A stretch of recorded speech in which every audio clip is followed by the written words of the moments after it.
petrol prices are increasing all around. General tendency is that it is becoming more and more difficult for a person to survive. But this is where Modi is directly giving to your account. Mr. Modi is giving, or the Prime Minister is directly giving it to your account. I'm a civil administration. I'm supposed to serve people. I'm supposed to help them, to enable them to live a better life. But most of the directions was like, how do you target him?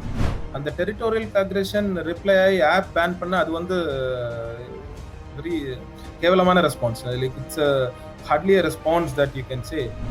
Blunder of a decision was that not allowing the migrant laborers to go back home, not giving them the time to go back home in the initial phases. Kind of a dog whistle, saying that this is Hindu Muslim thing, and just giving a fillip to that. It is his own citizens. It's his citizens. Then I think he asked me, why are you resigning? And I told him that I don't agree with the kind of suppression of freedom of expression and fundamental rights that is going on.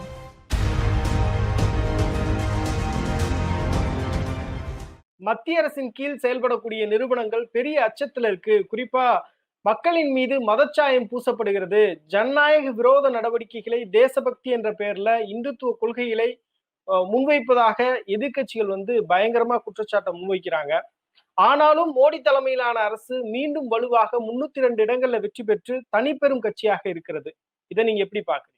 இல்ல, அது our inability to communicate issues to people at large. I think that is one of the key aspect. இப்போ தமிழ்நாடுல இல்ல Kerala, where people, the political parties were able to communicate the issues, were able to forcefully communicate the issues. Yes, there was a sort of a god. People were saying no to a particular kind of politics, but in a large section of the population, we need to also understand that it is what we see as against the people is not necessarily seen by the people as against them. It is not that way. So I remember I was when we were in the administration, a lot of focus was done on government service delivery. Service delivery means delivering cylinder or a gas cylinder, okay, or maybe building toilets, or this 2,000 rupees in every 3 months to be given to the farmers. You would think these are nothing. You would think this is not big thing. While in a big government like this and in a big country like this, these are nothing. And especially when a lot of people are losing their jobs, a lot of farmers are actually getting affected by their input cost is rising. Fertilizer subsidy and all other aspects are being taken away. When in all other, there is petrol prices are increasing all around. General tendency is that it is becoming more and more difficult for a person to survive. But the government is delivering targeted service. And why this is important, or why this is key to understanding the politics, is when the economy is good. Let's say, Stephen, you find a job in a company, you will not thank the government for it. You will find, yes, I am good, it is my capability, and because I am good, that is why I got a job. So you will not feel obligatory to the government. But let's assume let's assume like me, is a jobless. I am jobless person, and I am sitting at home. I didn't get any job, and this is a time when government comes and says, okay, here is your Ayushman Bharat card, okay. And what it changes to me is that, see, I am not able to get a job, but the government is taking care of me. The government is giving me this Ayushman Bharat card, and you will see Modi's photo and everything in that Ayushman Bharat card. Or let's say you get a cylinder. Otherwise, everything is going bad. But people generally won't say that is because of the government. We don't have the tendency to hold the governments accountable that much. We don't. So we say those things are bad, but the government is, the farmer would say, my fertilizer price has gone by 10, let's say 50%. Earlier he used to get at 8,000 rupees. Now he gets at 12,000 rupees, let's assume. But he gets 2,000 rupees in his bank in 3 months. And then he does not understand that he has lost that 4,000 in a fertilizer subsidy, and he is getting, because that is a market situation, that is a common situation. Whereas this 2,000 is what This is where Modi is directly giving to your account. Mr. Modi is giving, or the Prime Minister is directly giving it to your account. So how is it that possible? Whatever is your failure is your personal failure, but something that you're getting is because the government is doing good. And this is where a general economic buoyancy, we all would find things good for us ourselves, and we will not find or feel obligatory to the government. We will not feel like, oh no, this we are here only because of the government. இடி, CBI இது எல்லாமே வந்து மத்திய அரசினுடைய கைப்பாவையா செயல்படுகிறது அப்படின்னு சொல்லிட்டு பல விமர்சனங்கள் இருக்கு. உங்களுடைய அனுபவத்துல நீங்க பார்க்கக்கூடிய உங்களுடைய நண்பர்கள்ட்ட பேசும்போது அவங்க என்ன சொல்றாங்க? இல்ல, அது வந்து ரொம்ப எவிடென்டா இருக்கு. இட்ஸ் a very political ஆனா இடி சிபிஐ வந்து ரொம்ப it's a long thing. Municipality கூட வந்து இப்போ ஏஜென்சி டு கண்ட்ரோல் அந்த மாதிரி இருக்கு. Like even municipality, urban development, electricity department, every single thing had become. I remember in my own cases, I was holding quite a few charges. யாராவது ஏதாவது பேசினா ஒரு பில்டிங் பைலோஸ்ல வந்து அவருக்கு நோட்டீஸ் அந்த மாதிரி டைரக்ஷன் வருவார். Sent him a notice for building violation. இல்லை அவர் வந்து அப்பாலஜி கொடுத்தலன்னா அந்த house demolish. So ED CBI எல்லாம் வந்து if you have done something some financial transaction, ஆனால் இப்போ யுவர் ஹவுஸ் இஸ் தேர், கொஞ்சம் இந்த பால்கனிக்கு you have put some parapet or something கொஞ்சம் எக்ஸ்டெண்ட் பண்ணா அதுக்கு கூட they can come after you. So this extensive dependency that they have created, that every citizen is a criminal. If you are not a criminal under IPC, you can be a criminal under some economic offense. If you are not a criminal under economic offense, you can be a criminal under Electricity Act. If not there, under pollution. If not there, under municipality. If not there, so it is like all the acts which were used to earlier to torture or harass an industry is now all those acts are also being used to harass individuals. The acts which were used to harass industries earlier, pre-licensing era, the licensing era, during the licensing era, those acts are being used to curtail individual rights now. So ED, CBI is like much higher things. I'm saying, people are using every single department. This is coming out of my own personal experience, in the sense I was MD of Discom. I was also pollution control member secretary. I was also urban development secretary and director. So quite a few charges were there, and a lot of directions which used to come was like how to target a person using the powers, using the acts that you have. I am not in ED, I am not in CBI, I am not in police. I am a civil administration. I am supposed to serve people. I am supposed to help them, to enable them to live a better life. But most of the directions was like, how do you target him? எல்லையில நமது வீரர்களை தாக்கிய சீனாவுக்கு மறைமுகமா India பதிலளிச்சிருக்கு. குறிப்பா சீனாவினுடைய பெரும்பாலான mobile செயலிகளை நம்ம தடை விதிச்சிருக்கோம். இது மிகச் சரியான ஒரு நடவடிக்கை அப்படின்னு எல்லாரும் பாராட்டுறாங்க. நீங்க எப்படி பாக்குறீங்க? இது I've written quite evidently, this is a unilateral aggression that has come from China, territorial aggression. And the territorial aggression reply app ban பண்ண அது வந்து very கேவலமான response. Like it's hardly a response that you can say. If somebody can have a VPN and then again access, or somebody else can do something else and start having access to them. So this is, I don't think a military threat has to be, especially territorial aggression. Many people also ask, what can we do? It's a very simple thing. It doesn't matter whether you are in a weak position or a strong position. If your territory is threatened, you have to fight back. You ask two farmers, if somebody tries to even slightly change that bund, slightly change the farm, this side, it won't matter whether the other person is weak or strong. He will definitely fight and say that without a fight, he'll not let it go. He'll say, no, it's not acceptable. This, because territorial integrity is fundamental to a country. If you let people to take away area, what one Hindu report had said, that India has lost access to 1,000 square kilometer of area. 1,000 square kilometer of area. We might not realize Chennai, the proper city, has an area of 400 square kilometers, 420. Mumbai, the proper city, has around 600 square kilometers. So effectively in Ladakh, we have lost the area of Chennai and Mumbai together.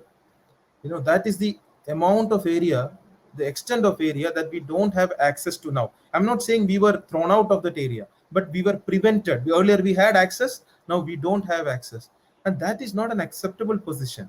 And if we don't, we have to tell that, like many a case wherein, it doesn't matter. I don't think we are weak in that way. Also, we are definitely in a position, our armed forces are also strong enough to take a position, but that has to come. Our prime minister is even not ready to take the name of the name of China. There has been so many days, and it has been till been told in terms of neighbors. Some neighbor is attacking some, some fictitious country is attacking. That is ridiculous. When you are saying a country has come inside and started doing this, at least give that moral support to your troops, give the moral support to your countrymen, saying that no, we will take action against them, and we are going to get our territory back. The app, which is a very hardly any, India's business with China is huge, and it varies from pharmaceuticals, it varies to electronics, it varies from, large electrical equipments, even in nuclear sectors, few wide variety. App was like just like, how it was not even quantity wise or volume wise or amount wise, it's not a even big part of the trade. It was very small. So doing that, uh, it's for domestic, we to people like, oh, we have done something, we have banned their, so what, they, I don't think that is going to have any kind of leverage also, because we are still, on all other sectors we are still dependent, we are still continuing the trade, we have not stopped any of the trade, is so that doesn't even affect. And also there is a danger in expanding what was an essentially a military threat or a territorial threat to other sectors, like an economic sector. Because what happens, China understands now, okay, maybe if I take some more territory, they might ban some more of my apps. That is the kind of response that we, if you're giving. I hope the government, I think the government has understood of late. It took them some time, and because of this focus on the PR, tremendous focus on PR, this would it probably the first time when the prime minister has on record lied to the country that China has not come inside, you know, effectively legitimizing a lot of claim that China has done, because of the prime minister's urge to, not lose his face. He considered, I would really say it was really tragic for him to consider his own image to be of greater value than the country's territorial integrity. He thought that it's important to, save his image, because under his rule, how could this happen? That is not something I can allow for people to hear. So I would rather lie. And now later, so many statements have come very evidently that the status quo was actually changed in April end or May beginning, and now we are trying to get it back in one way or the other. And we still don't, I don't know how a lot of supporters of this government, they are also being lied to, right? Okay, I have a difference with this government, so I can understand that, okay, the prime minister wants to lie to me, because anyway I don't like them, irrespective of the fact that I am a citizen and I have every right to know the truth. But okay, but then that lie is not only for me, right? The prime minister is lying to every single voter who voted for him. He's also lying to them blatantly, saying that no, nothing has happened. Whereas evidently, when a territory is lost, it is not easy to conceal it, it is not easy to hide it. But this is also a lesson that in diplomacy, at least, we should think more on the nation to nation and people to people relations rather than individual centric foreign policy. Relationship cannot be a Modi Xi Jinping or a Modi Trump. That's not, Mr. Modi can't go to Trump, US, and say an ugly bar Trump Sarkar, and then hope the next government to have an equally good relationship with India. This is what we did, and absolute blunders on foreign policies. We went ahead to another country and said we support a particular political party. Will we accept it if, let's say, China or a US or somebody country comes inside India and say, no, I support Rahul Gandhi or I support Mr. Modi? Will we accept it? No. But we did it. We did it in US, and a lot of otherwise the bipartisan support the country had, we lost it. And that is because of that what do you call, there is a uncontrollable hunger for PR. உலக அளவுல corona பாதித்த நாடுகளின் பட்டியல்ல India வந்து 2ஆம் இடத்துல இருக்கிறது. மத்திய அரசு எங்கே தோல்வி அடைந்ததா நினைக்கிறீங்க? குறிப்பா ஊரடங்கு அமல்படுத்துவதில் மத்திய அரசு சரியான முடிவு எடுத்ததா? இல்ல, இது வந்து ஸ்டார்டிங்ல தான் ஜனவரி 30th இந்த ஃபர்ஸ்ட் கேஸ் ரிப்போர்ட் பண்றேன் இந்தியால, கேரளாவில். WHO கூட அந்த வார்னிங் ஜனவரியில் தான் கொடுத்தேன், இந்த கொரோனா COVID-19. மார்ச் 18th வந்து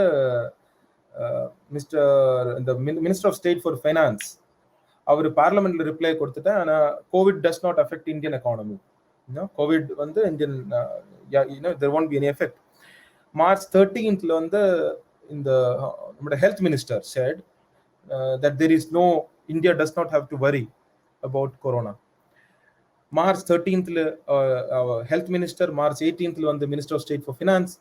அதுக்கப்புறம் வந்து March 22nd lockdown. 4 days. 18th India has nothing to worry about corona. 22nd country goes to lockdown. How is it possible? This is the lack of critical thinking, absolute lack of decision making, I would say. How can you go, because nothing changed in those 4 days.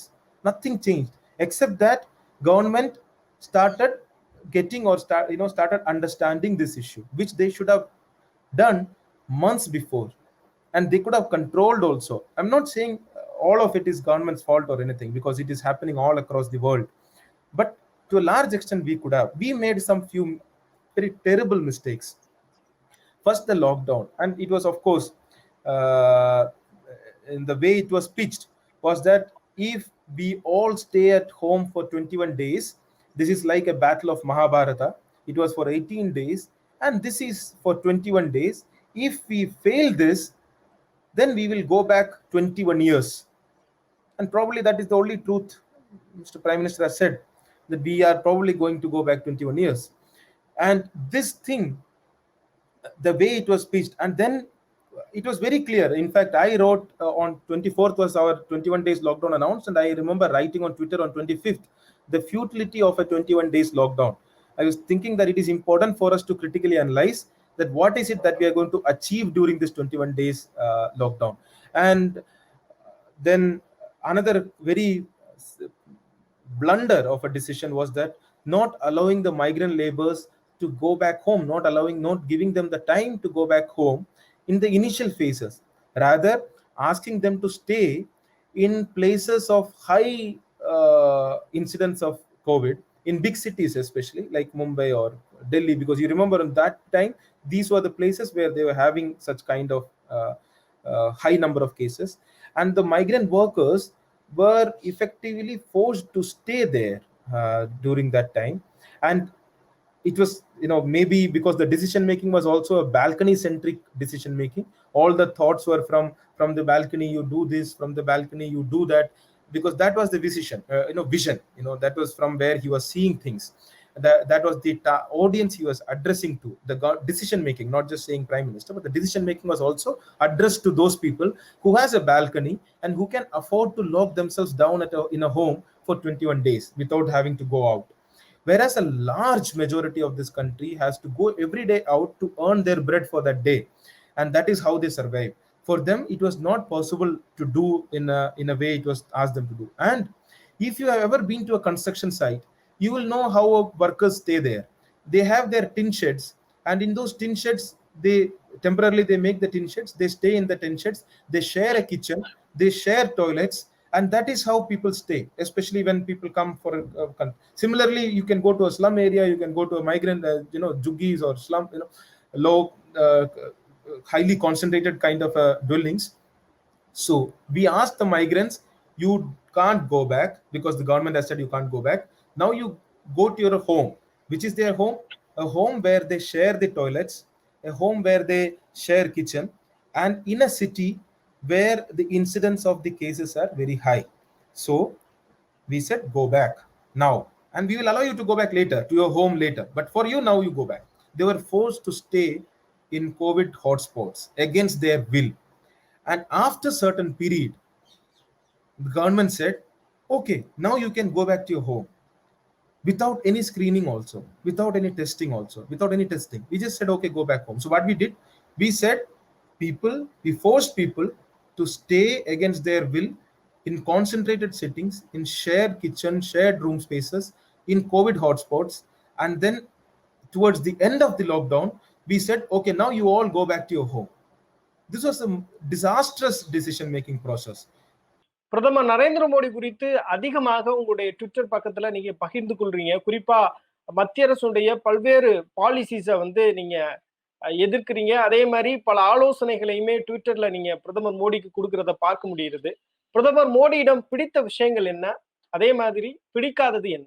I have every right, and in fact, if I have some suggestion, I should definitely share that to whoever is in power, and he happens to be in power. He is the prime minister, so I would share my thoughts, share my suggestions, share my views with him. It's in a bit of sarcastic tone.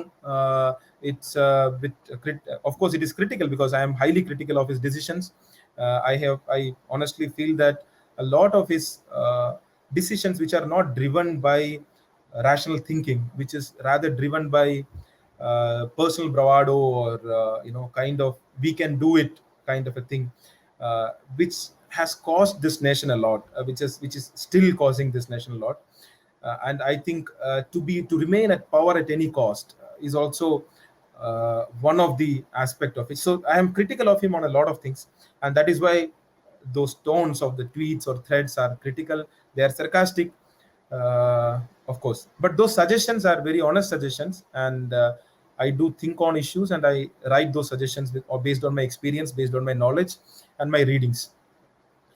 What are the things that I like in him? Of course, you have to understand that from whatever you can, whatever positions he might, whatever background he might have, he had an ambition. And I think that ambition is something to really admire in him, in the sense that relentless ambition. It's not even that at any point it stopped. It's a continuous ambition. That I really like in him, and he works towards it. Whether his methods, whether his ways and means are acceptable or not, he doesn't bother. He thinks his ambitions are important, and he works towards those ambitions relentlessly. That is my reading. I could be wrong. You can never understand a person from afar, or from just by reading listening to his speeches or reading his.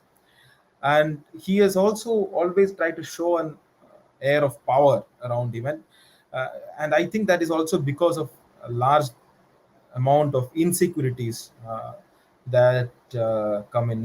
The kind of teleprompters that are used. It should, media is advised or directed, in fact, that when speeches are shown, the teleprompters should not be seen, because it should not be shown to the public that he is reading from teleprompters. Rather, it should be like he's speaking from himself, or is a great orator. So I don't know, I think after becoming prime minister also, if he is insecure about showing his teleprompters, it doesn't make any sense to me. But definitely the ambition is something to admire. If the ambition was not so personal, if it was for a collective well-being of the nation, and not so personality centric, that me, I kind centric, I think it would have helped the nation very much. And also, the way to achieve those ambition, if he would have taken any inclusive means rather than a divisive means, you can reach a place, you can reach a destination in many ways. Destination is important, but the path that you take is also important. Unfortunately, he took a very divisive path. In fact, despite being a prime minister, he, in one of the speeches, he says that kapde se pehchano, you can identify people from their clothes who are protesting. Kind of a dog whistle, saying that this is Hindu Muslim thing, and just giving a fillip to that It is his own citizens, it's his citizens. But instead of seeing it as his citizens protesting against the government decision, he, as a prime minister, tries to spin a communal divide in that. And that is, I don't know how is it possible. And then after you make that speech, you cannot come back to sit in a prime minister's office or in chamber and say, no, no, no, nobody has to worry, I am here for everybody. You can't say that. This doesn't go together. You, once you're lost the trust by saying those things, you can't just go back, because that is why he has chosen a divisive path. Maybe he believes in that divisive path. It's not a deliberate choice, but it is conviction that this divisiveness is what is required for the country. Or maybe he thinks, he's also part of that majority victimhood, that we are victims here in our own country, kind of a feeling, and it's a retaliation on that. But whatever be that, it will not do any good for the country. This country can go ahead, the country can achieve our the potential only if we as citizens come together and realize that we have a shared common future. We have a common future. Whatever be our political differences, we have a common shared future. We cannot hate each other. We cannot create enemies out of each other. So that maybe as a prime minister, he needs to understand and also go beyond his own PR and image creation. That is over. He's already prime minister twice. I don't think you need to further do the same thing over and over again. Rather, should start thinking about what is good for the country. I think that is one of my point. முன்னாள் IPS அதிகாரி அண்ணாமலை வந்து பாஜகவுல இணைந்திருக்கிறார். அவரோடு உங்களுக்கு வந்து தொடர்புகள் இருந்ததா? அப்படி இருந்ததுன்னா அதை நீங்க பகிர்ந்துக்கலாம். இல்ல, see, that is our one individual choice தான். இந்தியா வந்து டெமோக்ராட்டிக் கண்ட்ரி. எந்த பார்ட்டி ஜாயின் பண்ணலாம், எந்த பார்ட்டி ஜாயின் பண்ணலாம், அதெல்லாம் we all have our own individual right. என்னோட கான்டாக்ட் வந்து ரெசிக்னேஷன் பண்ண சமயத்தை நான் வந்து அவரை ஐ கால்ட் ஹிம். ஆனா how to resign I didn't no. இந்த ஐஏஎஸ்ல வந்து நீங்க ஜாயின் பண்ணனா டைரக்டா 60 இயர்ஸ்ல நீங்க ரிட்டையர் பண்ணலாம். You don't have to resign. So I remember calling him and asking that how to, can you, because he had resigned by then, for not for the reasons that but something else was there. And then I asked him how to resign. And இன்னொரு கேள்வி வந்து resign பண்றதுக்கு அப்புறம் எப்படி survive பண்ணலாம். I had a worry that if they come after my wife's private job also, அப்படின்னா நான் எப்படி சர்வை பண்ணலாம், ஏதாவது is it possible to survive, whether private ஏதாவது எங்க வேலை கிடைக்குமா இல்லையா, அப்படி அந்த மாதிரி. So I remember asking him. Then I think he asked me why are you resigning, and I told him that I don't agree with the kind of suppression of freedom of expression and fundamental rights that is going on.